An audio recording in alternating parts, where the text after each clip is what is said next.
We are gathered this morning with a group here and have been discussing the issue of learning from the reactions we see from other people.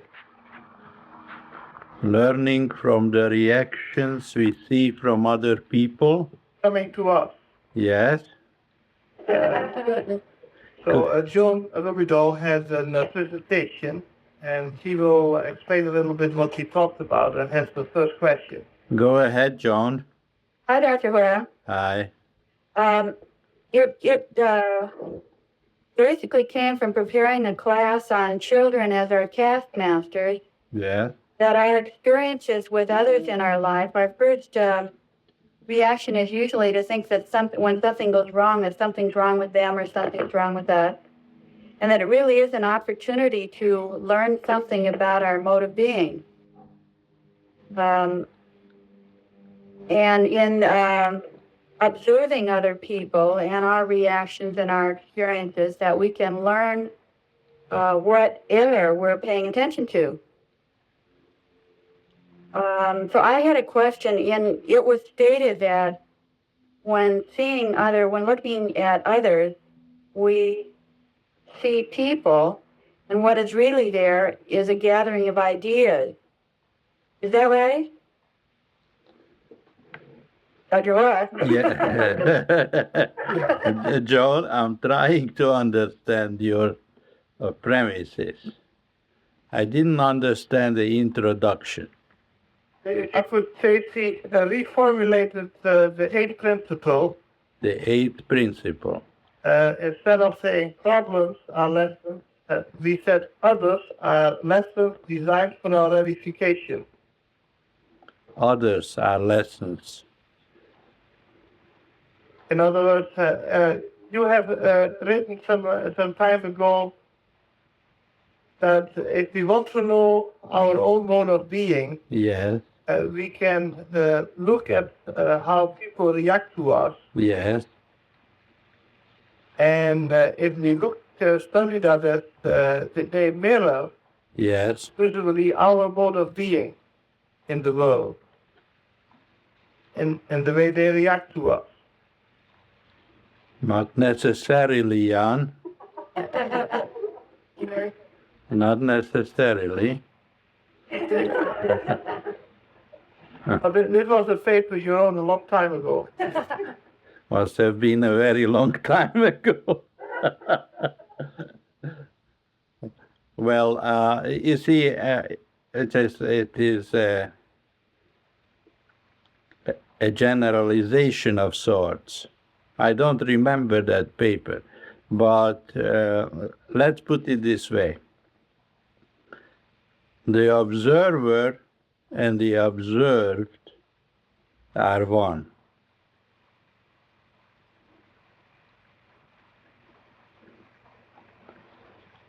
What do you say to that, Joan? I would like to give an example and see if maybe it can become clearer to me then. All right. It has been my experience that I become involved with people who I experience as being intimidating. Yes. It seemed true that through those lessons that I began to see that I had very fearful thoughts. Yes. That I wasn't aware of. I never would have described myself as being fearful. Are you saying then that the other people, I'm not clear about seeing them as being intimidating. I think I had the idea that they were being intimidating and I was being intimidated because I was fearful. Is that not right? Well, that may be right and may not be right, depending on your particular perspective on life. But I don't know, you are trying to arrive at some kind of a psychological principle whereby you are going to analyze yourself by how other people react to you. Is that the idea? I don't think I would say analyze. I think I would say that by paying attention, the first reaction would be to say, oh my gosh, this guy is so intimidating. Yes. And then to say to myself, how is it that I am feeling intimidated? And then from there, begin to see the fearful thoughts that I wasn't aware of. Yeah. And as I see the fearful thoughts and become less fearful, then it's my experience that other people aren't intimidating. Well, it's not as simple as that, Joan. Not as simple. As a matter of fact, it's a very complex issue. As you know, we say nothing comes into experience uninvited, on the one hand, right? Yeah. On the other hand, there are people who are intimidating. Suppose someone is holding a gun on you. You're perfectly justified to feel intimidated. Wouldn't it? It would not be wise to disregard the danger and just say, well, he is intimidating me, therefore my mode of being in the world is intimidating. You cannot reason in this simplistic fashion. No, but couldn't I later look at the experience and see that because I was fearful, I carved this experience into my experience? Now, we never call anything into experience, Joan. It is the thoughts which we entertain that attract experiences. This mistake is frequently made when we say nothing comes into experience uninvited. It doesn't mean that we are doing the inviting, because that way we would be blameworthy for what is happening to us.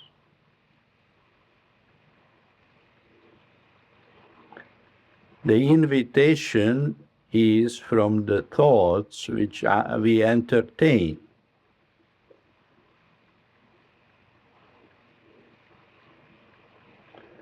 I see that. Back to the intimidating person just a moment with the gun. Yes.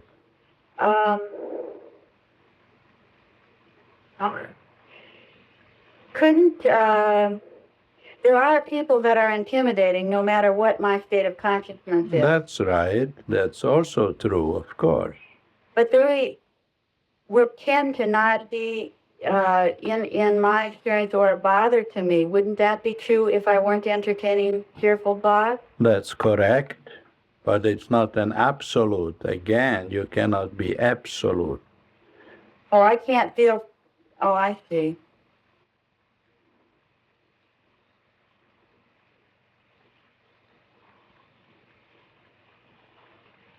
Was this issue your assignment for today, Joan?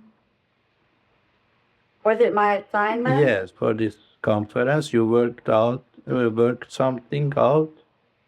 Yeah, it's really in the process because of the children's class is proceeding now. It's going to the third lesson, I think. Yes. And the whole point of having the class was to help myself and people see that children are there to help us learn something. So it's an ongoing assignment, I guess. Yeah, well, we always learn something, but it's not what you thought about it today. Certainly not the way you introduced this subject. Certainly the quality of our experiences with people is very instructive, and we can learn a great deal from it, both about ourselves and about life in general, and certain principles, but not the way you introduced it. Could you clarify then? Well, you said that yeah, the way people's reactions to us reveal our mode of being in the world. Is that what you said?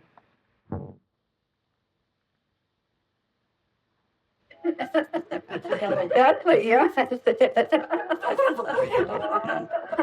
I want to escape this. Well, escape it somehow.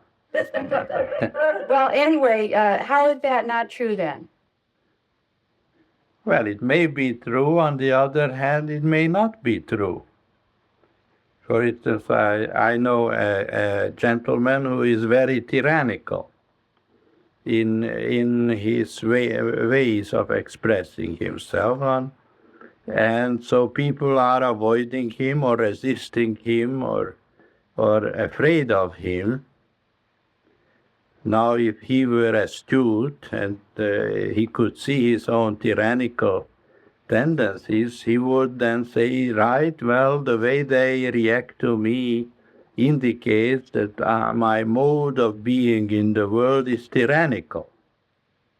Right? Yeah? Yeah, that would be very nice if he were able to see that. But usually he doesn't see that, and he says, what's the matter with these people? They are always wrong, and they never do what I tell them to do, and he just criticizes them. He doesn't see his own mode of being in the world. It takes an expert therapist to bring it to his attention, and he will resist tooth and nail to face up to it. He will tell you, I'm a nice guy. I don't tyrannize anybody. Yes? Oh, what you're saying is that it isn't such an easy thing just to simply look around and say, these people are leaving me alone and so I must be tyrannical, that it really isn't that simple a process? Right. Oh. Sure. And then not everybody is afraid of a tyrannical fellow. Some people know how to deal with him very effectively without ever thinking that he is tyrannical. It just, you cannot make such a generalization as you did at the beginning. Things are not that simple.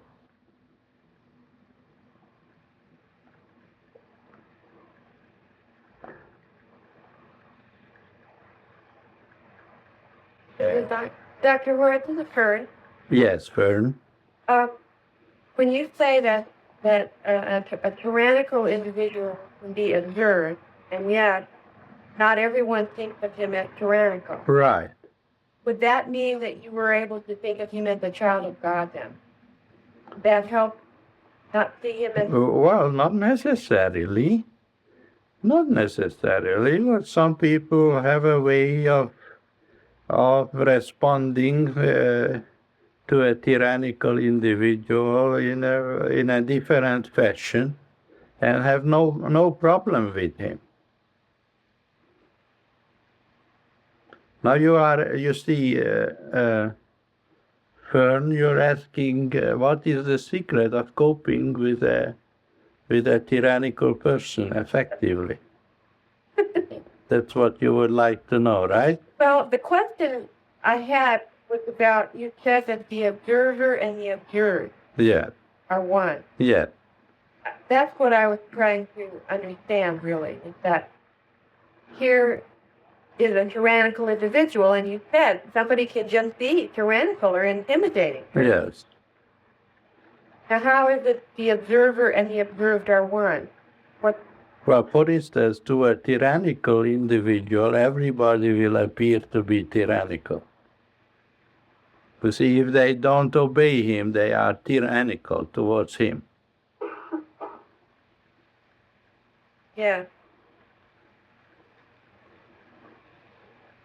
I got that. You did. Dr. Aaron? Yes. Are we trying to kind of, is it the mistake has been cause and effect reasoning, trying to set down rules, kind of, or Yes, that's very correct. And you're trying to arrive at some psychological truths through analyzing interaction processes. So you are in the field of psychology. is there anything that you can add to the thinker and the thought I won, or the observed and the observer I won, to make it easier to see? Well, there is a saying, whenever you point a finger at someone, there are 3 other fingers pointing at you. That doesn't make it more clear. Well, then another observation is, if you insist on dealing with this subject, is that whatever irritates us in other people is usually what we ourselves are afflicted by. And not wanting to see. Right, of course. If this isn't a good subject, what would be a better subject? Well, we could talk about the weather. How is the weather in California? No, the weather's nice. Okay. What was the title of today's conference? The title of today's conference was The Study of Frustration. Is that was the title? No. Jan, what was the title? Learning from others. Learning from others. Yeah. It's not so bad, is it? Well, it's a difficult subject. What did you say? It's a difficult subject. Yeah. I Uh, have here the paper in front of me. you have the paper in front of you. What's the title of the paper? Your paper, Yes. years ago. What is the title? Carl then an existential psychotherapy. Uh-huh. Uh-huh. And it starts out as follows.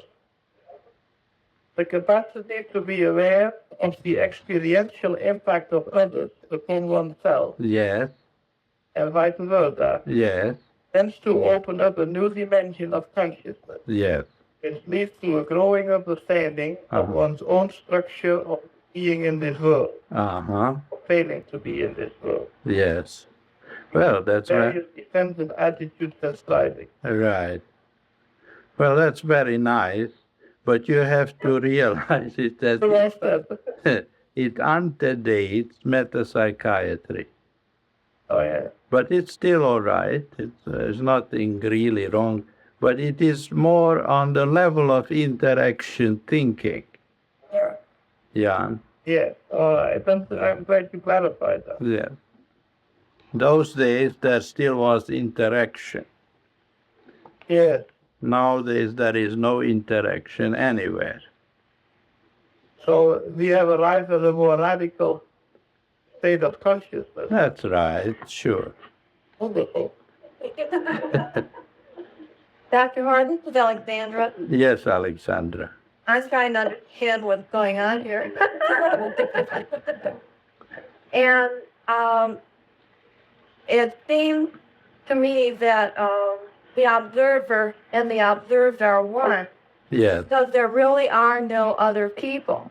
yes, There's only God expressing as individuals.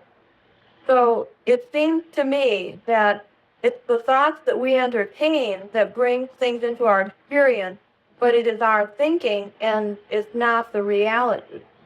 yes, right. And that there's no interaction, and there is no one else here specifically to teach us or show us anything, but it's the unfoldment of our consciousness and how we interpret from our own consciousness what's going on. Yes, So if we are fearful, we see others and we see life as coming as a threat in a fearful way. Yes. really have nothing to do with anybody else. And if we don't entertain these thoughts, then if we don't fight or resist, then they're non-existent. Yeah, that's pretty good. That's what I've gotten out of what's going on. Yes. And then earlier, one of the statements that was made was that, for instance, if there are sick people around us, then we can see how our mode of being isn't loving. But then, to me, this gets into responsibility and guilt for not making others happy, and is still interaction. Mm-hmm. If there are sick people around us, did you say? Yes, like in our family or. Yes, and then we feel guilty. Well, we would if we thought that if they were sick because we weren't loving. They're not really sick. My question is it true that whatever we experience is in our consciousness and not really having to do with anybody else? Well, certainly, but it depends on what we are interested in and how we see things. As thou seest, so thou beest. And would that apply to how, as we see others, that's how they are too? Yes, sure. It's only in our seeing. Yes. Now, the interesting thing is that we are tremendously attracted to interaction thinking and analyzing everything in terms of who is doing what to whom. Yes. Right? Yes. Now, a helpful idea is this. Suppose you meet someone who is unpleasant in his behavior, his attitude. Then usually people ask this question, what is he doing to me? The moment you ask the question, what is he doing to me? You have established your perspective on an interaction level. There is a me and there is a him, right? Yes. But you could ask, what is he doing? And leave the me out of the picture. Even if there is no one else but you and the other individual. If you ask, what is he doing? This throws an entirely different light on the situation. So in that sense, other people are here to teach us something. If we are learning-oriented, certainly. But I have in mind a young woman who suffers a great deal from other people. From everyone. All her friends are constantly hurting her. Every encounter with somebody, she experiences as extremely painful. And then we discovered that she is in the habit of thinking, what are they doing to me? So when she was instructed to ask a different question, then the entire situation changed, because she wasn't asking, what is he doing, or what is she doing to me? She was only asking, what is she doing? Then you just become an observer rather than a participant. Exactly. Oh, yeah.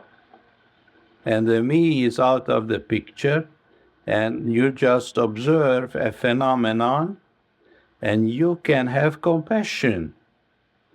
As long as the me is in the picture, compassion is not possible. Therefore, we say, in the realm of love intelligence, there is neither self nor others.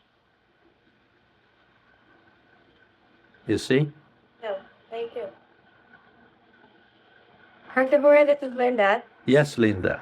I think you just changed my whole outlook on some situations I run into a lot. So if you could tell me if my thinking is correct now. At work, I tend to run into a lot of tyrannical positions. They tend to get that way. Yes. And what I have done in the past is think there's only one mind, and if I really was spiritual in this situation, I would be in harmony with this individual. But because I couldn't get there, what I would do instead was size up, well, how can I just get this job done even if the jerk is here, you know? Yes. And so now I'm trying to say, well, maybe I'm thinking right after all, just get the job done and let him be a tyrant. Is that right? Because what I mean is, his tyranny usually involves some kind of patient care in which I'm involved, and I have to get the patient care then. Yeah, I didn't get what you said. Uh-oh. Okay. You said it too fast. Oh, okay. In the past, when I have had interactions at work with tyrannical physicians who would come to me in a very tyrannical way and over some argument over patient care, Yes. I would think to myself, if I was in harmony with God, I would realize that there something that would make there be no interaction or tyranny here. Yes. Okay? But now I'm thinking that I just need to get the job done. If he's going to be a tyrant, he's going to be a tyrant, but somehow let's just get the patient care done. And then I really, it does not show that God is any more there in my situation, in my concept, if he is still a tyrant. Does that make sense? Yes, well, if you meet a tyrant on the way, you can look at him with compassion. And then you are not a victim. You are not the issue of his tyranny. Because he is just tyrannical due to ignorance. Do you know our definition of compassion? Yes, it's understanding the lack of understanding. Yes, anyone who is tyrannical is just a victim of lack of understanding. So if we remove ourselves from the interaction seeming situation, then we can say, what is he doing? Even if he's yelling at you, you can say, what is he doing? And not what is he doing to me, right? It is always the idea that we are a self that makes us vulnerable, and we get the wrong perspective on the situation. Whenever we see things in terms of interaction, we have the wrong perspective, because in reality there is no interaction anywhere. There is only omniaction everywhere. So the me has to be abolished, eliminated completely, because right where the me seems to be, there is only God, nothing else. There is no such thing as a separate, self-existent me. Hey, Laura, this is Nancy. Yes, Nancy. That you would ask, what is he doing instead of what is he doing to me? Right. And in that way, you become an observer instead of a participant. Yes. How does that relate to the observer and the observed are one? Or does it? Well, you see, in this situation, you go beyond being an observer. You become You become a spiritual consciousness. So in order to be an observer, you have to be a self.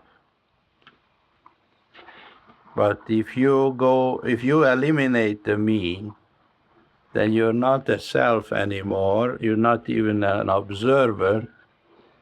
You are a living soul, you could say a transcendent observer. A transcendent observer can see the ignorance and have compassion for the individual. Okay. Dr. Hora, this is Roberta. Yes, Roberta. It seems when you ask, what is he doing, you're really asking one of the two intelligent questions. I forgot the intelligent. What is the meaning? What is the meaning of what seems to be? What he is doing is an appearance. Yes, right. You're really asking one of the intelligent questions. Right. That's why it would be more of an observer rather than a participant, because you are seeking to understand that. But a transcendent observer. Whereas an observer can be a scientific observer or a psychological observer and would say, well, what's wrong with him, right? Yes. The transcendent observer is seeking to understand what God wants, and the ordinary observer. The transcendent observer is interested in manifesting compassion, whereas a psychological or a scientific observer just wants to see what's wrong. Thank you very much. You're welcome. Dr. Hora? Yes? Oh, this is Alexandra. Yes, Alexander. Sometimes, recently, when I'm in the middle of a conversation with someone, I will sort of become aware that my behavior is being overbearing or bragging or something like that. And I see what I'm doing. And my question is this observing or is this transcendent observer? And also, does the other person that I'm involved with have any part in this? At maybe an unconscious level, picking up this false position that I'm taking.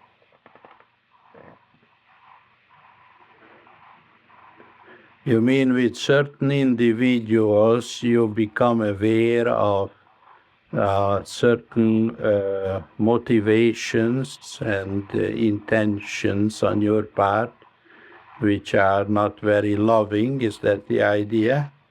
Yes. Mm-hmm. Self-promoting. Self-promoting. Yes. Well, if you're on the spiritual path, you are practicing awareness of all your thought processes, and if you notice such tendencies, you discard them quickly. And you don't have to blame another for your own tendencies of self-promotion or envy or jealousy or rivalry or malice, whatever it is. You have to be alert and aware of it and dismiss it as no part of your true being. Because you are here for God and you're a beneficial presence, regardless of who you are dealing with. So it has nothing to do with that specific individual. It Yes. would be just what's going on. You see how troublesome it is to formulate our thoughts in terms of interaction with others. We are just complicating the picture and avoiding our responsibility to respond to what God wants. And we are forever inclined to blame other people for our failing to be here for God. There is no excuse, no matter what the personality of another individual is, whether it's provocative or seductive or intimidating or dishonest or deceitful or manipulative. That is no excuse for us to fall into the error of losing sight of our true mission in life, to be here for God and to respond with compassion. Well, even if we would first to try to assist the person in seeing what they're doing, but we still don't even have a right to do that. No, absolutely not, unless there is a sincere request for it. Yes. Thank you. See, last week I mentioned that there are three kinds of people. There are animal people, there are human people, and there are spiritual beings. The animal people react to the problems of other people. That is eminently interactive. The human people calculate and scheme and get around other people's problems. Now, spiritual beings respond intelligently and beneficially, regardless of what the personality makeup of another individual is. The spiritual beings' responses are transcendent. We see the problems, the lack of understanding, we see through it, but we neither try to correct it, nor punish people, nor reproach them, but we have compassion and seek to respond in a beneficial way, regardless of their makeup. And that's what it means to be here for God.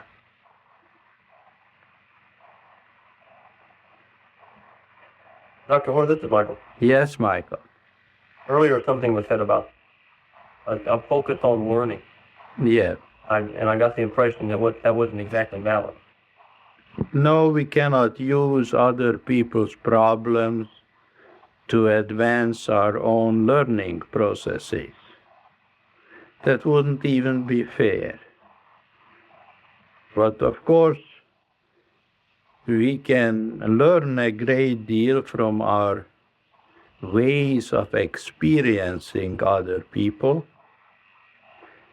but that's not the real issue of metapsychiatry. In metapsychiatry, we seek to rise above interaction thinking and become quickly a beneficial presence in the world. We are not interested in analyzing ourselves or analyzing other people. We're interested in being here for God.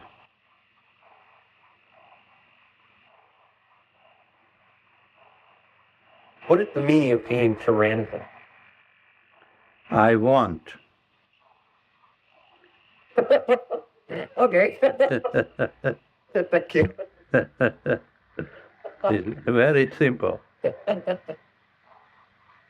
Sounds like normal teenagers Yes. with a tyrannical position in life. Normal teenagers of all ages. Right. Dr. Hora, I hear the referring, Yes, sir. and I'm trying to understand the whole issue today. You're saying in a sense that when we are experience our thoughts about others, there may be a lesson in there about our mode of being, or there may be a call.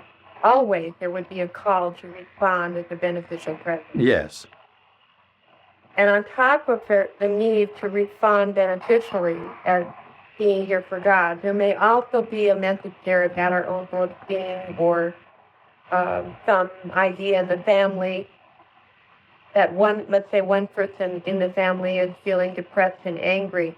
Yes. See, an issue there for the whole family to be healed of, or it may just be one situation that needs to be responded to lovingly with compassion. Yes, right. And we can't generalize what that means. Well, certainly not. Never generalize, because that's not valid. But don't immerse yourself into interaction thinking under any circumstances, because there you can drown. It doesn't lead to anything good. There is a tendency to ruminate over what he said and what I said, and why did he say so, and why shouldn't I have said this, and what does he want, and I don't want that. This kind of rumination over interactive experiences are totally futile and have no place in metapsychiatry. It doesn't lead anywhere. Just a lot of psychologizing and rationalizing.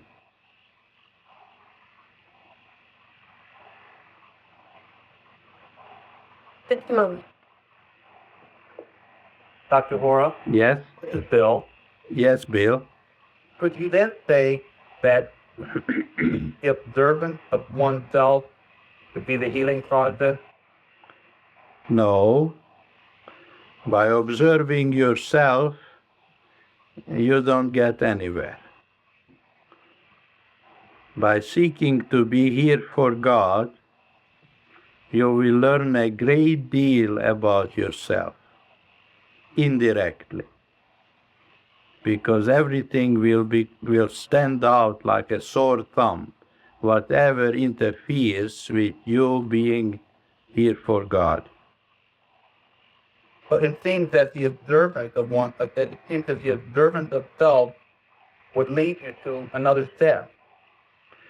Look here, Bill, if you're observing yourself, you're observing something that doesn't exist. All right, let me observing your thought. Yes, yes, but you see, the thoughts it is very strange. If we are observing thoughts, they tend to disappear. But if we are observing the necessity of being here for God, then all the thoughts which interfere with that kind of functioning will stand out like a sore thumb. And then you will see them very clearly. Thank you very much. You're welcome. Dr. Hora, this is Jenny. Yes, Ginny? I'm kind of learning what's going on from a little bit different perspective. When we first started out, we had a real sincere desire to understand something we thought was going to be very clear. And we got into trouble because we found that our perspective was not clear. Right. Your perspective was interpersonal. Yes. That's right. It always models the picture. And we have continued to attempt to make others trust that the problem is a little bit the same way. And I'm beginning to hear now, you said a couple of telephone seminars ago, you brought up the concept of straddling determinants. Yes. And it seems that when we attempt to work with these ideas, like today, the interpersonal perspective, we have a sincere desire to learn, but it is that activity that is straddling determinants. Is that clear? That's very good. Yes, Ginny. So then the invitation that you've been giving us here in the last portion of the conversation is to rise above the determinants. Absolutely. That is our aim. Always live above the firmament. Don't backslide into the sea of mental garbage, no matter how fashionable it is. And don't read my papers before 1955.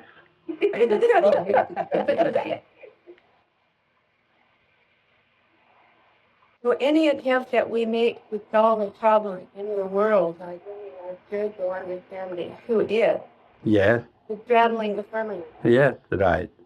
The problems of the world will become resolved by rising above the firmament and consistently endeavoring to be here for God in every situation. That's the best way to learn and to understand everything. Thank you, Dr. Hora. You're welcome. Dr. Hora, this is Linda. Yes, Linda. When you were talking to Bill just a minute ago, you said that when we try to observe our own thoughts, the thoughts tend to disappear. Right. By disappear, do you mean we tend to repress them? Yes, we don't really want to see them. It's too embarrassing. I see. Okay, thank you. You're welcome. Dr. Hora? Yes? I just wanted to say that it seems to me that today is a good example of the expression that if the right man does the wrong thing, it turns out just fine. So I think that that what we're learning today is very valuable, and that Vern is certainly the right man. Yeah, even though she wears her... Joan, presenting her information. Yes, well, it was okay. Yeah. It was a good opportunity to clarify something that may have not been clarified before. How dangerous and how futile it is to slide down into the quagmire of interaction thinking.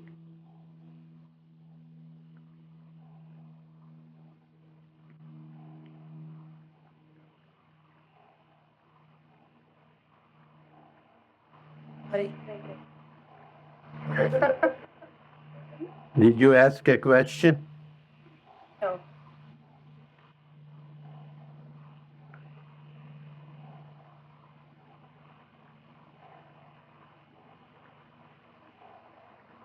Dr. Hora, Yes?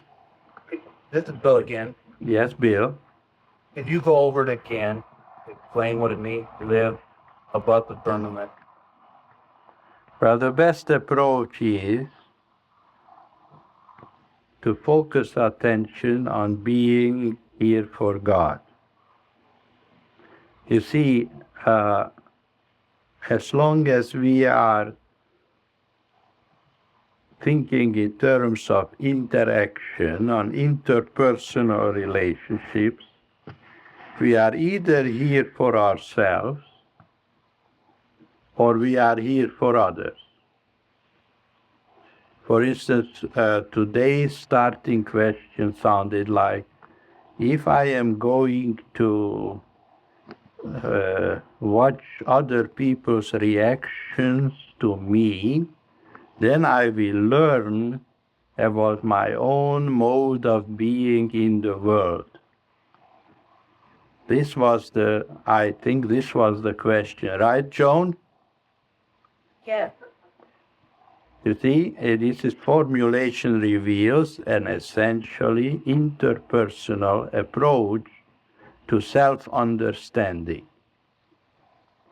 Now, this doesn't work because it leads to ever more complicated rationalizations and blaming and accusations, and it is an attempt at using other people for oneself. So this doesn't work. So our principle that there is no interaction anywhere, there is only omniaction everywhere, reveals itself here as a very important principle. So, Bill, if you would like to understand yourself, your mode of being in the world, all the things that interfere with your spiritual progress, then all you have to do is just focus attention on being here for God and ask yourself, how would I function day by day if I really knew how to be here for God? And as you endeavor to live this way, you will find that all those factors which interfere with this mode of being in the world will become rapidly clear to you. And you will not have to use other people's problems for yourself to understand it. It is just between you and God, not between you and Fern. Very good. Did you repeat that all over again? It's between you and God and not between you and Fern. Thank you. You're welcome.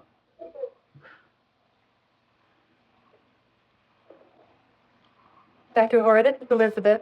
Yes, Elizabeth. It would follow then that whether we live alone or whether we live with a whole big family, it wouldn't make much difference. Absolutely not. Of course not. Would it also be valid to say that rather than trying to learn from others, to learn whether or not we're in PAGL? PAGL, yes, but PAGL is a byproduct of right living. It is not the primary issue. Primary issue is being here for God, not for ourselves. You know, if you are just looking for PAGL, then you are, again, here for yourself. PAGL is the byproduct of being on the beam with God.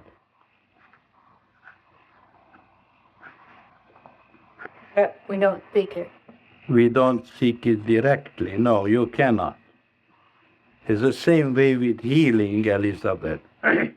If you want to be healed, then you are placing yourself in a situation of being here for yourself, looking out for number one, and therefore you cannot be healed. So we cannot really seek healing directly. We can seek to come into more perfect harmony with God, the fundamental order of existence. And the healing is the byproduct of a better alignment with God. I can see how that would be more humble approach. Of course, and more effective too. Thank you. You're welcome. Dr. Hora, Yes? still again. Yes, Bill? I just recognized something. Yes? You were talking to me, explaining No, what... I was just talking, Bill. Excuse me? I was just talking. Oh. Wait a minute. Okay. When you were just talking, I recognized that what you were saying was keeping in a little bit. And I chose at the end to make a joke, Yes? eating it. And I recognized that, and I wonder if it could help me to understand. It seems like the joke was a way of breaking that seeping in. What, creeping in? Or seeping in. Seeping in? Yes, as you were talking, so I was getting some clarity. Yes? And I chose to end With a joke? the joke, and it seemed to break that. Can you tell me what I need to understand with that? Or if anything is there?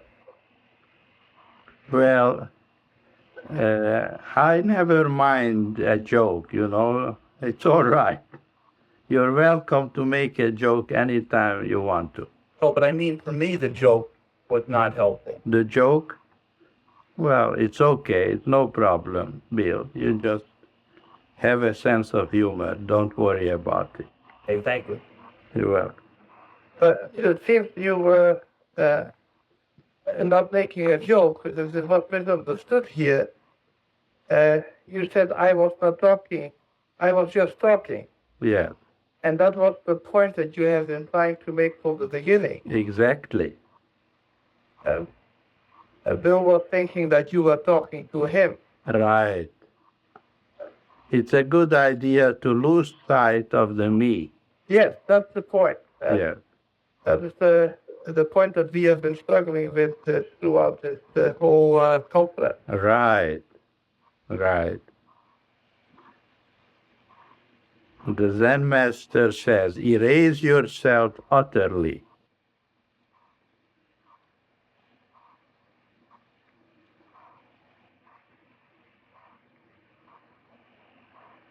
Dr. Hora, this is Linda. Yes, Linda. When people in our life do things that appear very much to be done to us or said to us, Yes. what is the meaning of our resistance to say that he didn't really do it to me or she didn't really do it to me, they just did it? Well, we don't like to erase ourselves. There is a natural desire to be somebody, to be a person, and to see ourselves as a person. But of course, we pay a high price for that luxury, because life is so much more harmonious and intelligent if the me is out of the picture. That's one of the great lessons of metapsychiatry. I see that. I've run across a lot of, I've been working on forgiveness lately. Yes. And I find that understanding that whoever did anything in my life didn't do it to me, they just did it. It's very difficult when you can feel the pain. Exactly, right. But if there were no me, who would feel the pain? No one. Right? Right. So you see, if you feel pain, then it is not, it is just a thought that there is a me. And there is really no such thing as me. There is only God. As the Bible says, God is all in all, and besides him, nothing. But what I wonder is life without thee. I can tell you that.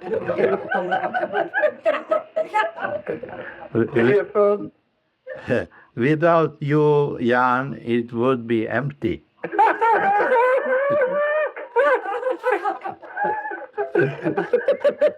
I didn't think read empty. Yes. And what is emptiness? Emptiness is meaninglessness. Well, of course, in our Western culture, emptiness is a word denoting meaninglessness, and it is a dreadful idea. But in Zen and in Taoism, emptiness is the higher, pure consciousness, which is totally receptive to inspired wisdom. Synonymous with God? Yes. You know, in the Bible, there is a passage which speaks of, I think Paul speaks of Jesus as having been equal to God by emptying himself completely so that he could become a servant of God.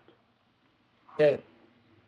Now, some theologians are very offended by this passage because they say a servant is a slave, it's not right, it doesn't sound good, and sociologically it is not right for anybody to be a servant and such things. But actually it means the same as the Buddhist idea that in order to be completely in at-one-ment with God, we have to empty ourselves of the sense of me. Because as long as there is a me, there is a separation from God.